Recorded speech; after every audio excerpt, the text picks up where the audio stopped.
How to play no floor challenge in Subway Surfer. In this video, I will show you exactly how to play it on your phone. Let's get started. Open your Subway Surfer application.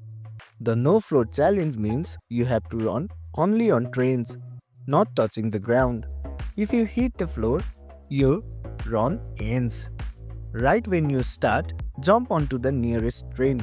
Keep jumping from one train to another.